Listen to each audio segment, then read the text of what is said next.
Welcome to the monthly Washington Automotive Press Association Luncheon for the month of June. And this month we are honored to have Kia as our sponsor. So let's give them a big hand for being here today.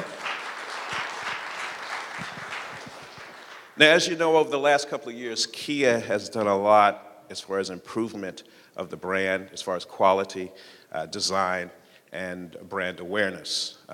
If you watched the Super Bowl commercial, you saw the Optica commercial where basically it looked like all of the gods throughout the years wanted the Kia Optima. Also, of course, Kia's been involved in the NBA Finals. They're going to be involved with the NBA Draft. The Optima is the official vehicle of the NBA. Recently, it became a finalist, the Optima, in the Australian International Design Award. And along with the Sorento, it was named one of the 10 most improved cars for 2011 by MSNBC.com. Also, with Kia, their Georgia plant is looking in 2012 to produce 360,000 cars. The sales for May was up 18.7%, I believe, globally, and I think it's 48% increase in sales in the United States. The hamster spot for the Soul won the Gold Iffy Award. Also, you have the Sedona, which is their minivan. The Insurance Institute for Highway Safety called it the safest minivan ever tested, and it was named the best minivan for the money by U.S. News and World Report. So today we have the Kia Optima Hybrid, and some of you have had a chance to do a test ride, and then after lunch, of course, it will still be open for test rides. We're going to have two people from Kia today who will be presenting, and we'd like to welcome them. First is Adam Perlow. He is the Director of Sales for Kia Motors America, and also we have Steve Kosowski, who is the National Manager for Product Planning for Kia Motors America. And Adam's going to come up first, if we can give him a big hand, and welcome him and the members of Kia to the Washington Automotive Press Association Luncheon.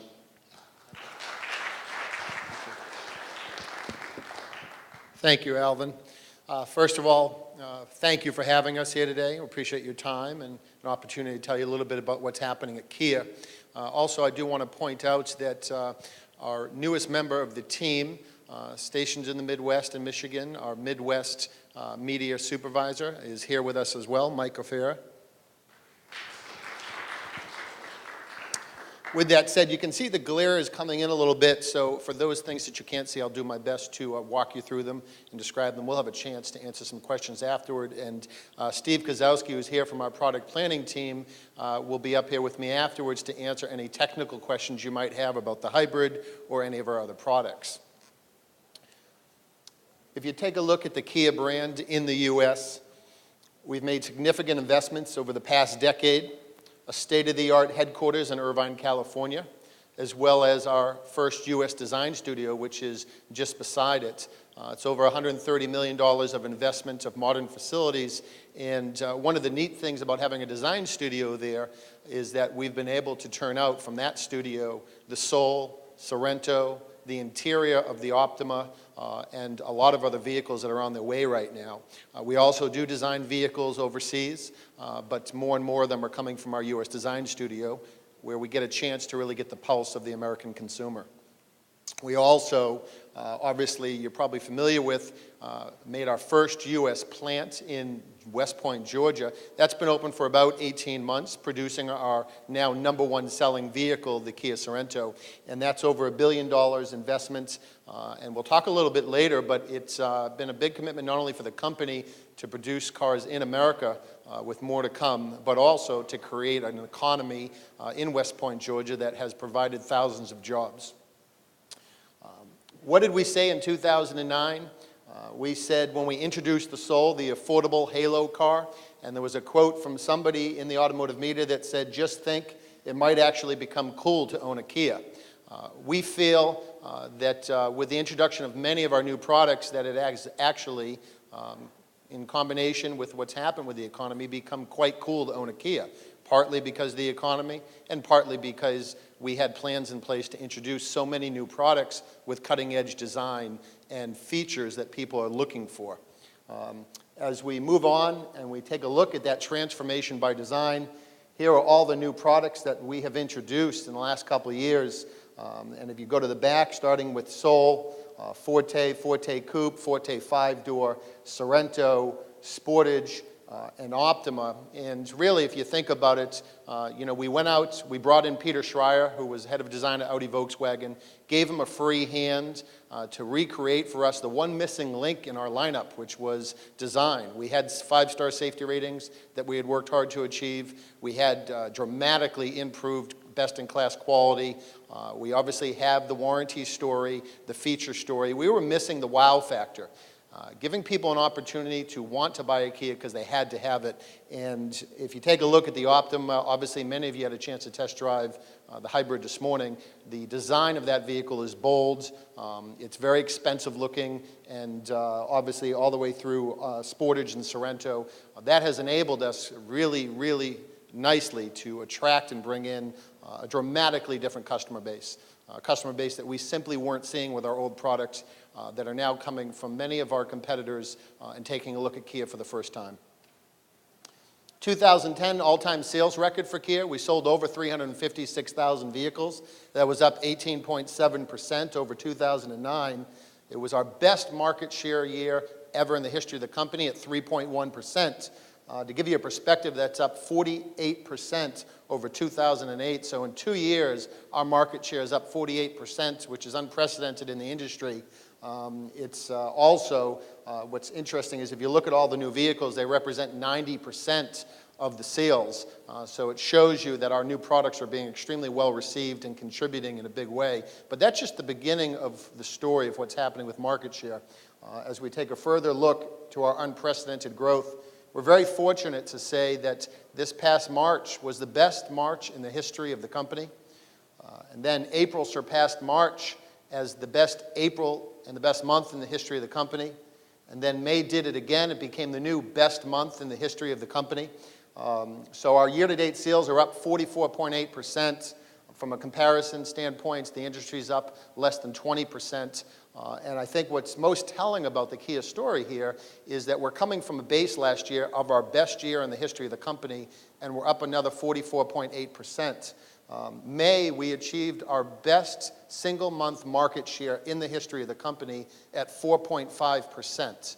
Those types of market share increases don't come often for anybody. In fact, nobody in the industry in the month of May delivered a percentage increase that large for market share or a volume increase. So we're pretty excited about that. Certainly our expectations are high moving forward. In taking a look at the sales and market share history, we talked about the record sales of 356,000 last year.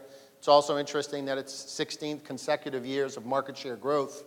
Year to date, our market share is at 3.8%, moving back to when we were up 48% at 3.1% not too long ago.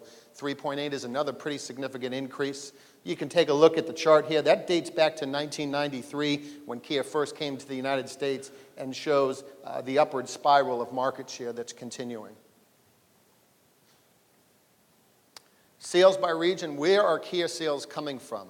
And where are they going to come from? Well, you can take a look here. East Coast is 27% of our sales, West Coast 15%, the South 34%, that is where Kia started, and the Midwest 24%. But what is more telling is that factually, the remaining largest opportunity for Kia growth is in the East and West Coast.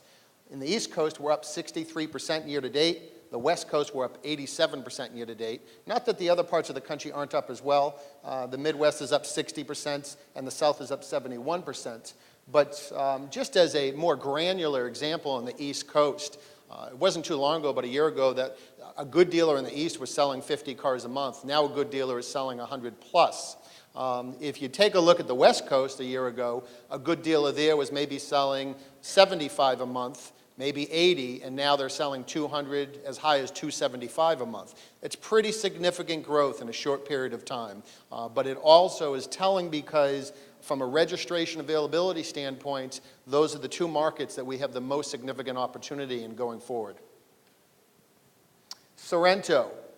For us, it doesn't get any happier than the launch of Sorento. 18 months ago approximately, our first US-built vehicle. This is the first vehicle in the history of the company in the US to sell 100,000 units or more in a year. Last year, we sold 108,000. Many people in the industry feel that until you have cars selling 100,000 plus, you're not achieving that overall growth strategy that you need. So we're very excited about this. Our expectations for Sorento are much larger than what we did last year, and we're on pace to achieve that this year. It's a vehicle that really is hit at the heartstrings of a lot of Americans from a total vehicle packaging standpoint, from a pricing standpoint, and a feature standpoint. There really is nothing that you can't get in a fully optioned out Sorento that any competitor offers. The difference is we offer it with a 5-star safety rating, a longer warranty, a made in America tag, and obviously a more value-oriented price tag. New Sportage, you may have had a chance to test drive one outside today. Used to be one of our best-selling vehicles, and the new one that was recently redesigned, sales have tripled. Really, the only thing holding us back for more opportunity there is just the international availability of the vehicle, because it is a very popular car throughout the world. And it's really just been a terrific vehicle for us to reach out to a younger demographic, and has just been a great story for us. The design of it, obviously, is one of our new designs, very European in flair. The high belt line you can see has been very attractive to a lot of people, gives them that sporty feel. The Sportage SX. SX is a new story for us. It's a performance edge for us if you see SX on a vehicle, and we're moving towards doing that on most of our vehicles right now. In the Sportage, when you put 260 horsepower in a vehicle that small, that vehicle moves. You're talking about 0 to 60s in the 6-second range. You feel it when you hit the gas. It's very exciting. Obviously, we make adjustments to the suspension, some interior pieces, a few exterior pieces, but try to keep the line still very smooth and clean. And if you look at our other vehicle lines, such as Optima SX, Sorento SX, you're seeing us add turbocharged engines, bigger wheels and tires, and sporting up the suspension to reach out to that demographic that's looking for that and give them a home at Kia. The Optima, well, there's a lot of awards it's won since it came out last December. It really launched with our Super Bowl ad, which we'll talk about in a little bit. But this is a vehicle that really is redefining who Kia is to America today. You know, when you take a look at the size of this segment, we were not a player in this segment until this new Optima came out. The old Optima sold about 24,000 cars a year. Right now, we're selling as many Optimas as we can get to the dealers. And why is that happening? Well, first of all, it's a great vehicle. It's a feature-rich vehicle with options that are surprising and delighting people. Panoramic moonroofs, heated steering wheels, cooled seats, turbocharged engines, 34 miles per gallon. It speaks to all of the touch points that consumers are looking for today, and it is not uncommon at a Kia dealership, and I would say this is the first time we've seen this, to see high-end luxury cars traded in on loaded SX Optima turbos. The average for the industry on a mid-size sedan trade-in is 3% of cars traded in are luxury cars. Our internal survey right now is showing 9% on Optima, and that's a pretty big difference, so it's exciting for us. Obviously, though, the focus is on the key competitors in the mid-size sedan category. Sales are up 102% since we introduced the new Optima. Optima Hybrid, which many of you probably test drove this morning, some after lunch, just introduced a few weeks ago in the West and East Coast, and then we'll roll it out through the rest of the country. This is a vehicle that a lot of people have asked me, why did it take you so long to come to market with a hybrid when you have all these other new products? And the answer is that we decided internally that we would wait until we knew we could have a best-in-class product, since so many other people had gone there first. What's exciting about the Optima Hybrid, before you even get to the technology, is that it's wrapped in that gorgeous Optima exterior, which is selling the non-hybrid car at a very fast rate right now. A lot of people are looking for hybrid technology, but without a compromise in the design of the exterior and the reality of the interior. So now you get the gorgeous exterior, 40 miles per gallon highway. We have customers right now in the California area that have already taken delivery, some that are on a waiting list as we wait for more to come in. And it is an exciting car for us to now join the green environment out there with more exciting things to come.